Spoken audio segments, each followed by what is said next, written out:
Welcome to Nava Disha Tech Learning. Today we are breaking down file system server. It's an important idea in MCP. So, what is file system server? The official MCP file system server exposes local files and directories as readable resources.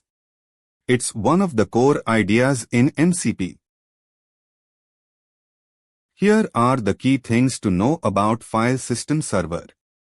First, official reference server ships with Cloud Desktop. Also, exposes local folders as MCP resources. Another key point, model can read any file in allowed routes. On top of that, supports binary files, images base 64. Finally, security via root declarations. And that's file system server in simple terms. Come back for another MCP concept tomorrow.